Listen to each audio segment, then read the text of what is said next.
بسم اللہ الرحمن الرحیم۔ معزز سامعین و ناظرین، آج 18 ذی الحج ہے اور اس دن کے حوالے سے ایک سوال کیا گیا کہ عید غدیر منائی جاتی ہے، تو عید غدیر کیا ہے؟ تو اس کا جواب یہ ہے کہ عید غدیر جو ہے، یہ لفظ، یہ اصطلاح جو ہے، یہ شیعہ کے ہاں استعمال ہوتی ہے کہ سرکار دو عالم صلی اللہ علیہ وسلم نے غدیر خم کے موقع پہ حضرت مولا کائنات علی المرتضیٰ شیر خدا کرم اللہ وجہ الکریم مولا علی علیہ السلام کا ہاتھ مبارک پکڑ کے فرمایا تھا، من کنت مولا فعلی مولا، جس کا میں مولا ہوں بس اس کا علی بھی مولا ہے۔ اس حوالے سے عید غدیر منائی جاتی ہے، لیکن میں اپنے ناظرین اور سامعین پہ یہ واضح کرنا چاہوں کہ یہ عید غدیر کی خوشی جو ہے، یہ صرف شیعہ کوئی نہیں ہے، ہم اہل سنت کو اس کی بے انتہا خوشی ہے۔ الحمدللہ ہم مولا علی کرم اللہ وجہ الکریم کو مولا کائنات مانتے ہیں اور مولا مانتے ہیں، کیونکہ سرکار ان کو ہمارا مولا بنا کر گئے۔ یہ حدیث پاک کئی کتابوں میں، ترمذی کے اندر بھی ہے، بے شمار حدیث کی کتابوں میں، اور انتہائی معتبر راویوں، ثقہ راویوں سے آئی ہے، صحیح سند کے ساتھ ہے، حسن ہے، بڑی خوبصورت حدیث پاک ہے، 30 صحابہ کرام سے مروی ہے، اور کئیوں نے اور بھی اضافے فرمائے ہیں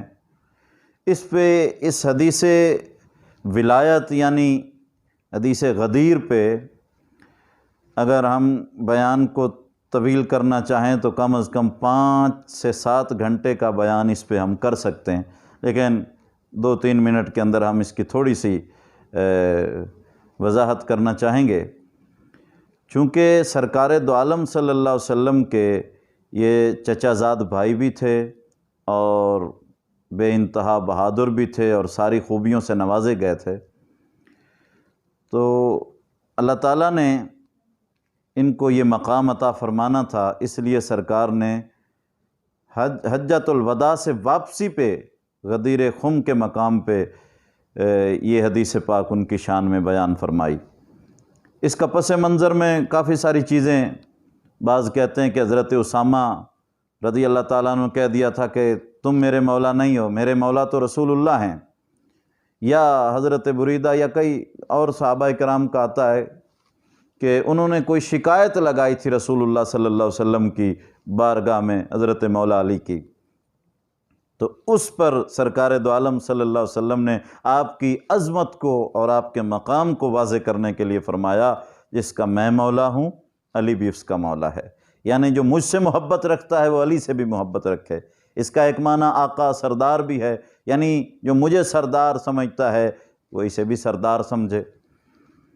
اور آپ تو حقیقی سردار ہیں بھائی، جن کے بچے جنت کے سردار ہیں، جن کی بیوی جنتی عورتوں کی سردار ہے، وہ خود کیوں نہیں سردار ہے؟ ایک دوسری حدیث میں فرمایا علی سید العرب ہے، تو پوچھا گیا جی آپ بھی تو سید العرب ہیں، فرمایا میں پوری انسانیت کا سردار ہوں اور علی عرب کا سردار ہے۔ تو اس لیے یہ حدیث پاک بیان فرمائی گئی، اور اس کی سب سے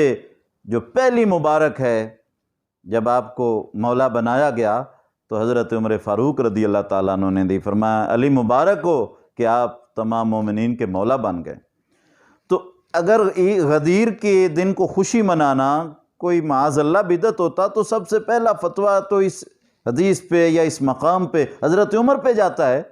جنہوں نے سب سے پہلے اس مقام کی آپ کو مبارکباد دی ہے۔ تو ہم حضرت عمر کے ماننے والے ہیں، اس لیے ہمیں بھی خوشی ہوتی ہے اور ہم بھی مبارکیں دے رہے ہیں مولا کائنات کی روح مقدس کی بارگاہ میں کہ آپ کو مبارک ہو کہ آپ کو کائنات کا مولا بنا دیا گیا ہے۔ تو بلکہ حضرت عمر فاروق رضی اللہ تعالیٰ عنہ کی بارگاہ میں 2 آدمی آئے اپنا فیصلہ لے کر، تو آپ نے حضرت مولا علی کرم اللہ وجہ الکریم کی طرف اشارہ فرمایا کہ ان سے فیصلہ کرواؤ، تو ان میں سے ایک منافق تھا، اس نے کہا ان سے فیصلہ کروائیں، آپ کو حقارت سے کہا ان سے فیصلہ کروائیں، تو آپ نے پکڑ لیا اٹھ کر حضرت عمر نے، اور فرمایا بدبخت یہ کون ہے؟ یہ میرا مولا ہے اور یہ تمام مومنین کا مولا ہے، اور جو اسے مولا نہیں مانتا وہ مومن ہی نہیں ہے۔ ہمارے لیے سیرت فاروقی واضح ہو گئی کہ جو مولا علی کی ولایت کا انکار کرتا ہے، ہمیں بھی ان کے ساتھ حضرت عمر فاروق والا حشر کرنا چاہیے جو آپ نے فرمایا تھا۔ تو یہ بڑی پیاری حدیث پاک ہے، اس پہ کوئی شک نہیں ہے، یہ بالکل واضح، ہم اہل سنت کو بھی خوشی ہے، ہم بھی اس عید کو عید غدیر سمجھتے ہیں، کیونکہ مولا علی کو ایک مقام عطا فرمایا گیا ہے۔ بلکہ قرآن پاک کی تفاسیر کے اندر آتا ہے، تفسیر قرطبی کے اندر بھی ہے، اور کئی تفسیر ثعلبی میں بھی، کہ جب یہ اعلان مشہور ہو گیا نا سرکار کا، یہ اعلان کہ من کنت مولا فعلی مولا، تو ایک آدمی حضور کی خدمت میں آیا، مدینے میں غالباً آیا، تو اس نے آ کے کہا اے محمد عربی صلی اللہ علیہ وسلم، آپ نے ہمیں نماز کا کہا، ہم نے مانا، روزے کا کہا، حج کا کہا، زکوٰۃ کا کہا، ہم مانتے رہے، اور اب آپ ہیں کہ اب آپ اپنے چچا زاد بھائی کو ہمارا مولا بنا رہے ہیں؟ کیا یہ اعلان آپ نے اپنی طرف سے کیا ہے یا کہ خدا کی طرف سے ہے؟ تو حضور صلی اللہ علیہ وسلم نے فرمایا یہ اللہ کی طرف سے جو میں نے تم تک پہنچا دیا ہے۔ تو اس پر بھی اس کی تسلی نہیں ہوئی۔ حارث بن نعمان فہری غالباً اس کا نام ہے، تفسیر قرطبی میں سورہ معارج کی تفسیر میں دیکھا جا سکتا ہے۔ تو اس پہ وہ اٹھا اور سرکار کی بارگاہ سے اٹھ کر اللہ کی بارگاہ میں فریاد کہنے لگا اے اللہ، اگر یہ بات حق ہے جو تیرا رسول محمد عربی صلی اللہ علیہ وسلم فرما رہے ہیں تو مجھ پہ پھر پتھر نازل فرما، پتھروں کی بارش بھیج، مجھ پہ عذاب بھیج۔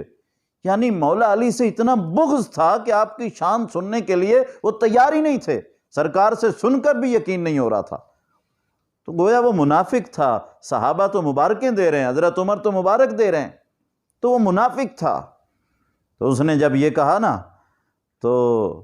تفسیر قرطبی کے اندر لکھا ہے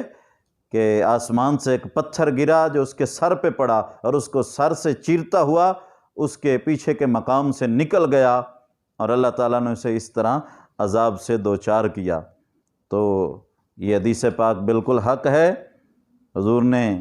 مولا علی کو ہم سب کا مولا بنایا ہے اور ہمیں اس بات کی خوشی ہے۔ اور یہ عید غدیر کا جو تعلق ہے وہ شہادت عثمان کے ساتھ بھی نہیں ہے۔ بعض لوگ کہتے ہیں کہ جی یہ شیعہ اس لیے مناتے ہیں کہ حضرت عثمان شہید ہوئے تھے۔ بھئی غدیر کا واقعہ تو